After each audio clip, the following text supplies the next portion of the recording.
Welcome, everyone.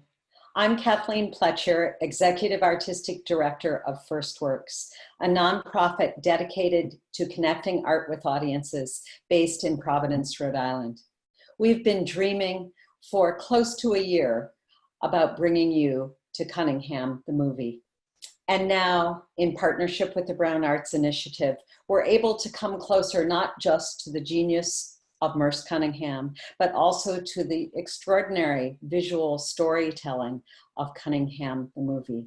It gives us a breathtaking sense of the choreographer's legacy. The vision the film conveys is seemingly limitless, and we soar with the audacity of filmmaking imagination, choreographic imagination, vistas from forests to a cobblestone town square to a fluorescent lit tunnel. Cunningham takes the ephemeral and makes it eternal. I'm thrilled to have director Alla Kovgan and co-producer Elizabeth Delude-Dix join us for an artist up close conversation hosted by Sydney Skybetter, Brown faculty member, choreographer, and a member of the First Works board. I'd like to give a special thank you and shout out to Jean Keith for her unwavering support of dance at First Works. Our world needs as many dance supporters as it can get. Thank you all for being with us.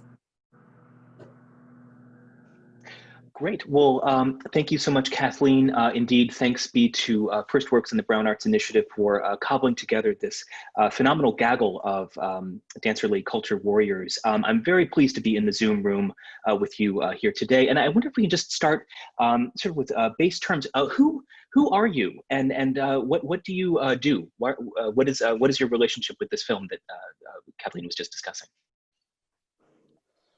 So hello, Very I probably baseline. would start. I'm Alla Kovgan, so I have many credits on this film, but primarily I wrote, directed, and edited it. The journey started for me in 2012. And the film was released in 2019. So it's been a long journey of multiple hats. Thank you. I'm Elizabeth Delude-Dix. I'm a US producer of the film. There are producers also from other countries. In addition to producing, I did a lot of the archival research and reached out to people who were contemporaries in Cunningham's, during Cunningham's career.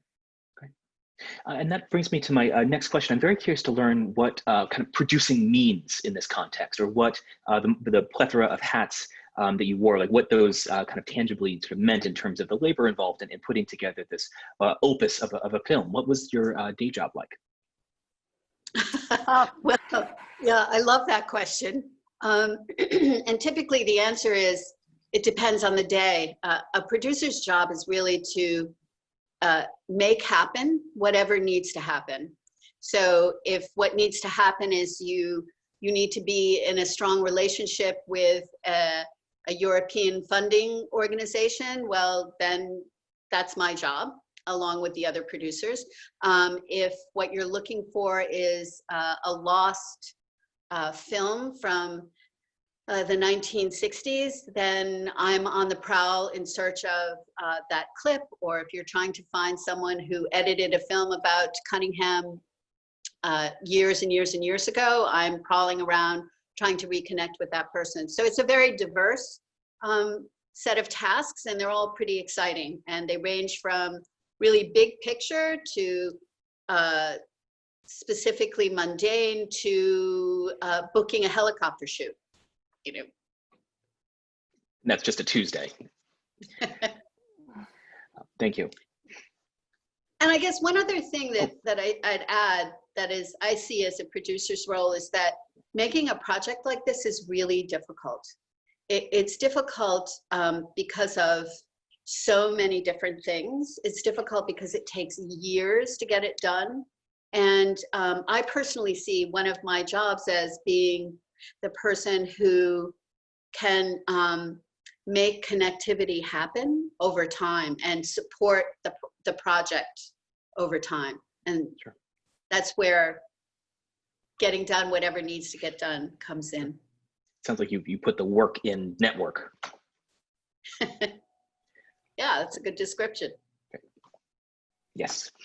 Thank you, Elizabeth. Alla, your thoughts here. Well, I think it's I always say, like, 7 years that took to make this film. Half of this time is making the film, and half of the time is making the film happen, right? So, because it's an ambitious project with a big budget, 3 million, and we all think that's sort of a miracle that it came together on the one hand, but on the other hand, it's actually not a miracle because of the tenacity and of the perseverance of the team. And I always say that it's the people who make the movies. You absolutely need money, but in the end, if you don't have a team of people who are working together, it's virtually impossible, to make something like that happen. So I think that's where I think, we kind of stuck together and we support each other, and it sort of came to fruition. I mean, my day job is, like Elizabeth, it changed over time. So at the beginning, it was mostly working with directors of choreography, which we had 2, Jennifer Goggins and Robert Swinston, who worked with MERS for 12 and 32 years correspondingly. And it was going through material for 7 months, trying to figure out what we're actually going to film. And then it's working with dancers for 6 weeks of rehearsal, where we try to have them learn the material and also rehearse with my director of choreography. I mean, director of photography. I have a lot of directors, right? So director of photography, trying to figure out what is the approach. It can be. Then it went into very sort of lengthy process of script writing for over a year, like around 15 months of trying to sort of sculpt the story, and that includes also archival research and just trying to understand what movie we were making. I mean, there are 18 movies on Cunningham, so it's a question what new things we have to say. And then again, working on trying to convince the people, together, just taking sort of also producer's role with producers, trying to convince the world that this film is worth making, and then actually going into scouting locations and then filming and then editing. So it's a kind of, you are constantly navigating between different roles of trying to sort of keeping things on track. And primarily it's just, I always feel with this project is that, I had to kind of keep it all together, in a way for me, because I always, different, I mean, I think Elizabeth came like very early on, just first supporting the project and then, producing it. But a lot of people sort of, they come and go, they don't stay. So it's a kind of a question of, being sort of the pivot of the project and having sort of always be there for it. So I think that has also been my role in a way to keep going. It's still going, although it's been released, but there's just so much to take care of it, distribution, financing, all that. It's still in the kind of flux. So that just gives you a bit of an idea what the process was. It sounds like just a lot of labor. I have so many follow-up questions on all of that. I guess I wonder maybe at the sort of the base of this, sort of why Cunningham? I mean, so the media that you've produced is clearly it's this elegy that is full of its own pristine beauty, even as it documents just a masterful repertory and a life well lived. But I wonder your thoughts as to why Cunningham, like why Cunningham, and why did you make the film that you made, if that's not too on the nose a question? I should probably take that. Yeah, I mean, I think, I always feel like sometimes you don't choose the subject, they choose you. And in this particular case, if you asked me 20 years ago, I would say I would never make a film about Merce Cunningham. I mean, first of all, there's just so much made. I Sure. came to know him through a completely interesting angle because I was very much interested in dance film for a very long time, over 20 years. And first time I saw his work was on film, not in the theater.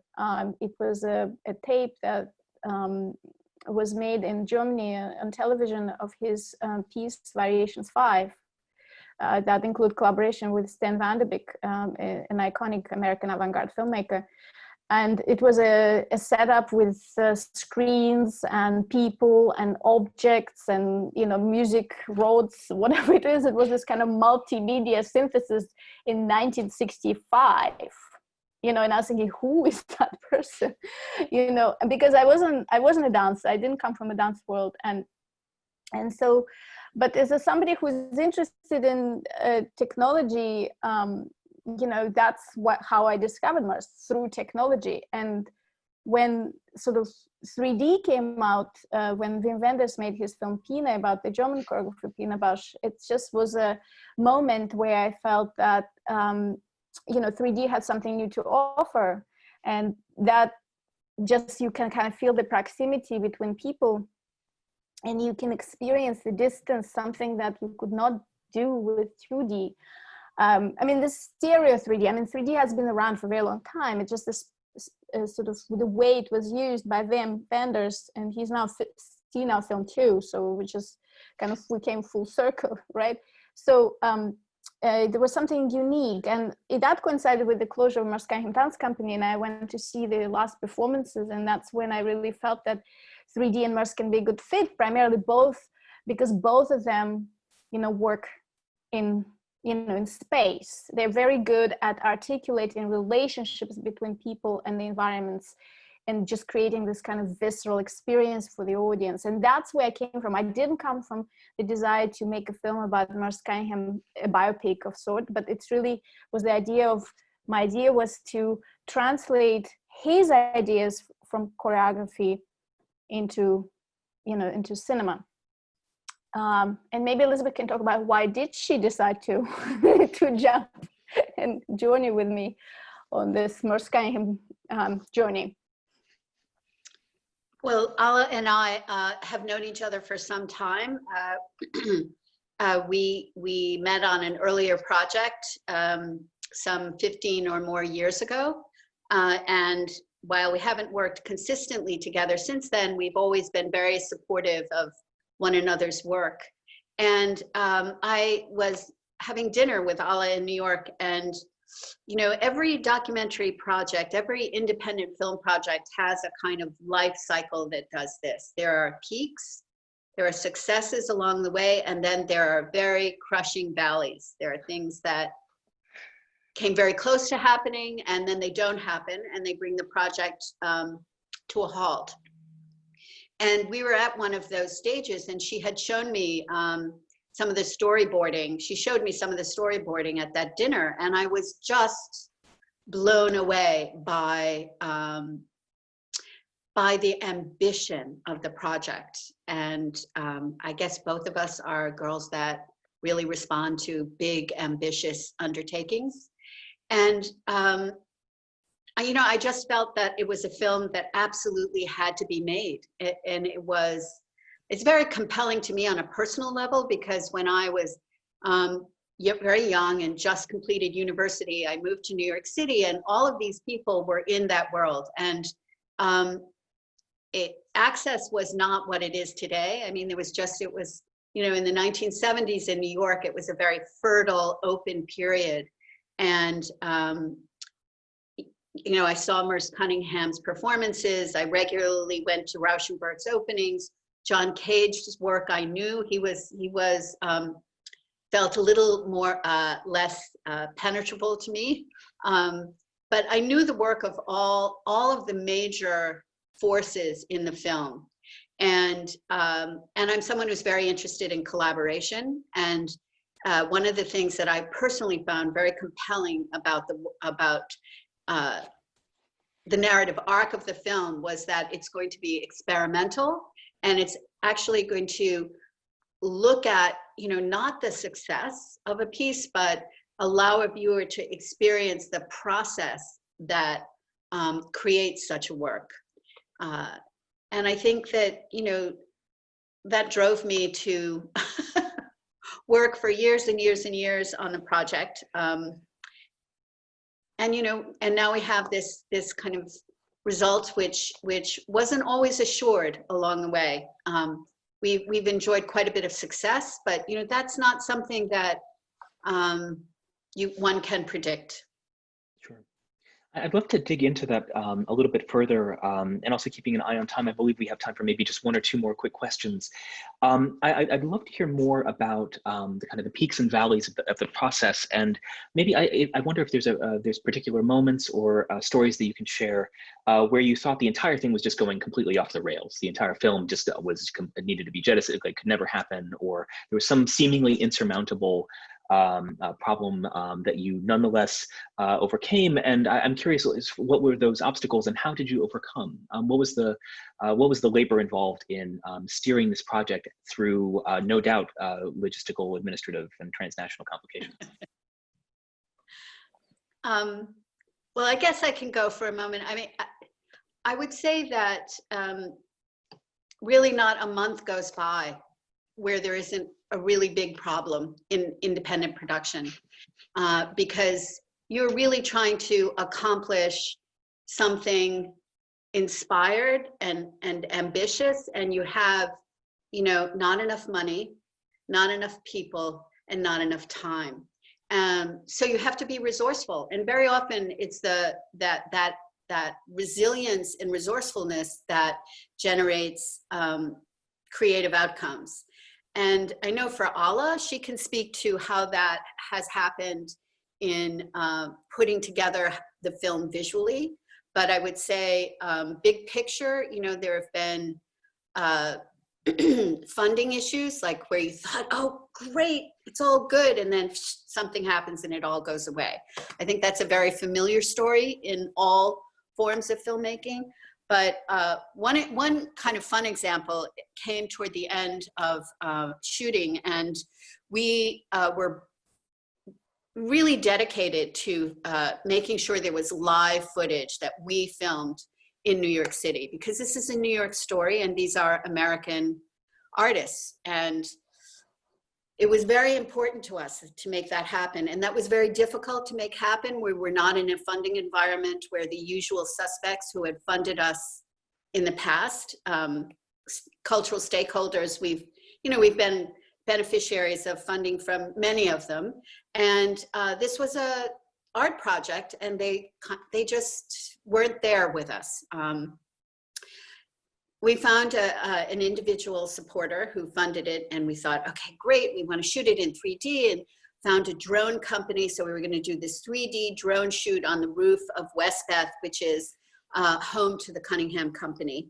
And this is all being organized from Germany, which is where we were doing principal photography. And then come to find out, New York City has outlawed drones.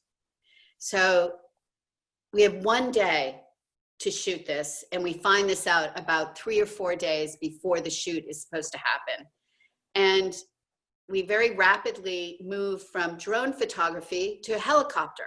So we find this helicopter company in New Jersey, and this guy, Jim, who's the pilot, he's, you know, we're kind of in partnership with him now, and he's going to arrange his schedule so that we can film at the time of day that will be productive for the film. And we go out there with the 3D rig. So that's something in and of itself. So a 3D rig has 2 cameras, and these 2 cameras have to be completely in sync with one another, or you get a picture that's out of sync and that creates visual issues for the viewer. And it's quite precise. So we go out there to, you know, do the usual test. The rig will not fit in the helicopter. So we're filming the next day, and this guy, Arnie, is there, who says, oh no, it's gonna be okay. I'm gonna drill a plate.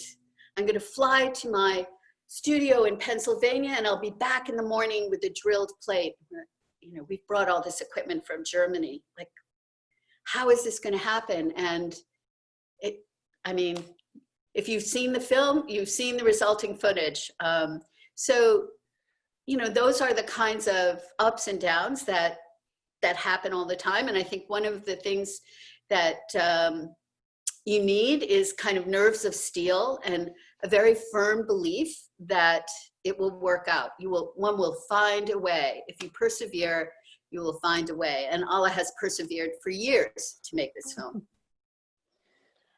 Also, I mean, I think, oh, please. just Sydney, just quickly, is that, you know, I mean, first of all, if I tell you, you know, 7 years ago that, okay, we're trying to make a 3D film about American avant-garde choreographer, and if you're from the film world, they're gonna think you're a little out there.